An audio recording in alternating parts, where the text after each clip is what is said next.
The moment you look at another gender, female gender, and you already assume superiority without listening to the content that she carries, something is already wrong with you. There's no way you're not going to damage your marriage. Unfortunately, I sit with people and I ask them, so who taught you about, marriage? They say manhood. They say my father. Who taught your father? I say his father. Who taught his father? His father. Who taught the father? So it's a generational Then you thing. trace it down to the man in the year 1202. A man who was carrying a dang gun. A man who in his wildest imagination classified a woman as a thing that must be used, not as a being that must be respected. A man who never, if you had told him that a woman would lead a country, a woman would hold a conglomerate, he would cut off your head, he wouldn't believe it. Exactly. Right? So a man who doesn't really appreciate the humanity, because when you begin to drill it down and you begin to trace the etymology of the word man, you realize that man is not even gender-centric. Right? At some point on this same planet, man was used for both male and female. Let's not get into that, because that's going to take a whole new dimension. You know what I mean? But that's where into those realities. But that's even where it starts from, because people quote Bible and say, and God said, let us make man. In his own image. Man, there is humanity or mankind. It's not gender-centric. Exactly. Right? So what is humanity? It means that there's humanity in you, there's humanity in you. Now, the humanity in you is what makes you nice. It's not even religion now. That's what makes you to be nice to someone. That's what makes you to respect someone. That's what makes you to honor someone. That's what makes you see the next person as a human being that must be respected and must be honored. Now, when that is missing in you, you get in marriage and what you're looking for is someone to serve you. Then you begin to talk about, I've gotten home. You are not acting like my mother, for crying out loud. But then the issue of reasons again come to, because some people get married for the wrong reasons. Wrong reasons. You'll be shocked that in counseling, I ask 9 out of 10 couples can't answer the question, why did you marry?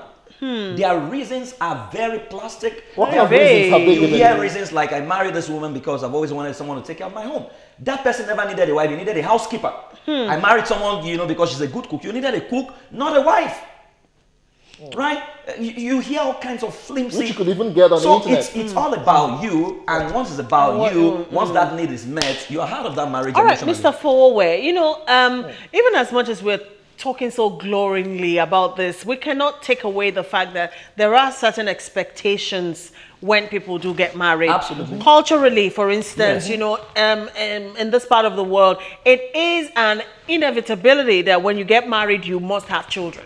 Yes. So that is a very valid reason why a lot of people get married in Africa, because you must propagate, So is that a wrong expectation? It's a wrong expectation because you have a child, you have not thought about how to raise the child. So what kind of child do you want to have? So you have a child, you brought a child to this world, and the child is a victim of your ignorance, the victim of your negligence. That child is messed up. You're going to raise that child the same way you were messed up. I have a mentor in America for 45 years right now. They don't have a child. So I asked them, Connie, and I said, how come you don't have children? And they said, you know what, when we got married, we realized that the two of us were going to be career people.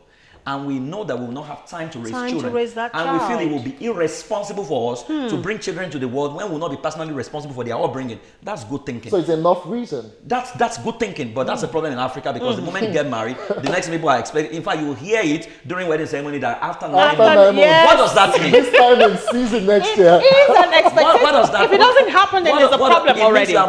It means the woman is a baby manufacturing factory. And the moment she cannot have a baby, there's all hell is let loose. You begin to talk about a second wife. So you don't respect the dignity of a person, right? Because you don't even know what child parenting is. Parenting is not childbearing. Parenting is responsibility. The word parent, the etymology is the person who brings forth, right? So you don't even need conception to be a parent. So we don't even understand so many things. We just talk, loosely, and we talk culture. I respect our culture, but I'll pick the good side. I would not pick the bad side of our culture. Because you now ask yourself, what is culture? Culture is the way of life of the people, right? Who were the people who started that culture? What was their mental state? What was their exposure rate when they started that culture? And that's why we are saying right now that we need to become new ancestors who are going to be saying, oh, let's do this differently. And that's why if you come to my home, you come to my marriage, we don't have these things called you cook, I cook, and all those things. No, you finish your meal, you clean your plates by yourself. It's 10 years now. For your wife to come clear the dishes. Where is the place of gender roles? Is it gender roles is called or sex roles? What is it called? What do you mean sex role? Gender roles. There are certain roles. The wife is doing and the husband. Okay, so if you say your wife is meant to cook, if your wife is the president of Nigeria, who does the cooking?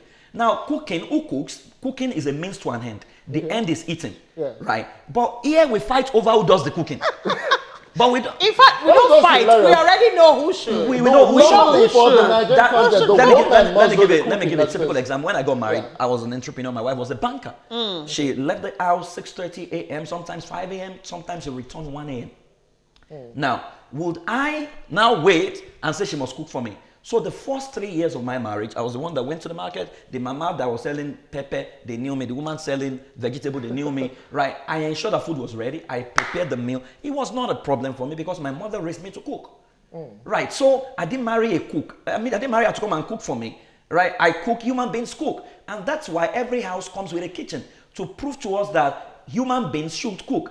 If women were meant to be cooking, then they should have detached the kitchen for every household to a man. And when the woman comes, then reattach the house. And they bring the kitchen Now, in. That's not to say women should not cook, Okay. right? That's just to say, now imagine things can happen. Your wife is sick. You don't even know how to cook. What happens next? Right? So it wasn't a problem for me. It didn't remove me as the headship because when you talk about the groom, the bridegroom at the point of marriage, that's the husband. You don't know what it means. The bridegroom simply means a groomer of a bride. So a good man is actually a man who grooms his wife nurtures his and wife. sets her free. Okay. Now you take that to the Bible. Bible was talking about husband in relationship to a wife. And it says that you may clean her with the washing of the blood and present her to yourself a glorious church without spot or wrinkle. Okay.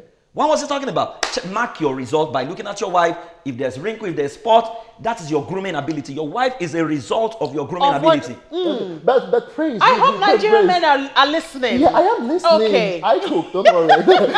But praise, the issue for me is that we've seen it's almost on a daily basis where the issue of food and cooking and the kitchen thingy, they've broken up loads of Loads of marriages as little as it as I it think it even starts from how the girl child Was is raised. I mean, in our in Nigeria, society. the Your definition- mother yeah. raises you up to End up in the kitchen. believe that You will you cook must know how for to your- cook. In my home, I have a son, I have a daughter. The two of them are cooking, right? And that's why we need to change that. We can't blame our parents. They did the best they could with what they knew, right? Based on the exposure, because my mother was always at home. My father went to work, right? So she was fresh enough. She could do the cooking. She could do. My father dropped money. She was a teacher. She closed at 2, so she could do all those things. Okay, so right? then again, it would not be a problem if the wife were like the working class and the man would be a stay-at-home husband. Why not? If you are, what's the problem with that? A lot of people will see that as a role reversal. There's situation. nothing. You see, the problem is if your husband is a cook, right? His profession is a cook, and you see that happen. The man is a cook. He cooks very well at work. He gets home, then it becomes a problem. Now, why should cooking be a problem? The question is, do we want to eat? We want to eat. Yes. Now, who does the cooking is a means to an end, right? So anybody that is a human being in that house, who has 2 hands, who has legs, Who has gets home knowledge, first? who can learn something, should be able to cook. Who gets home first? I Should cook, do the I cooking. cook regularly. I It's fine. agree, I It's agree. never a problem All for right. me. But we have a lot of people who still live by that culture. That mentality. Now, I don't have a Exactly. problem if you live by that culture, but if you want to live by that culture, can we follow that culture to the fullest? And how do we follow it to the fullest? Your mother was not bringing money home, so you must be absolutely responsible for finances. Because these days and time, I'll tell you the reality in Nigeria home is that a lot of women are now the breadwinners. Right? So she goes to slave to bring home the money. You are not doing anything. In the name of you have lost your job or economy is not good. You are sitting at home, yet you still expect her to do want your a dishes. lot of other You women. expect her to take care of the children. You expect her to take care of the dishes. And You still expect her to to function be ready in the bedroom. in every way. Yeah. I think that's not fair. It's not balanced. All right, Mr. Fowowe. Okay, we have said a lot of these expectations that we have when getting into marriage are not supposed to be like the core reasons why people should get married. Yeah. Having said that, what should be the ideal expectations, of any 1-2 persons getting married? We want to build a nation. We want to build a nation, right? We want to build the most desirable nation, Okay. right? That's why every home must have a family vision. Every home must have family values. Every home must have family constitution, right? Every home must have several system, domestic management system. Every home must have a security system. You must have family economy. Everything you see. In fact, if your family is well drilled, well engineered, you must have a family executive council meeting. Well, that's a new one. Yeah, you need, and that's what we teach in family system engineering. No longer the federal because so you executive build council. system. Because let me tell you, we're having problems in Nigeria because we've created larger than life leaders who were larger than their family. No human being is permitted to be bigger than the family. The family is a system. You can't be bigger than it, right? But when a man has outgrown his family, he becomes the governor. He outgrow the state. He becomes the president. He outgrows nobody can hold him accountable. Where you should have learned submission, where you should have learned accountability is from home. Right? So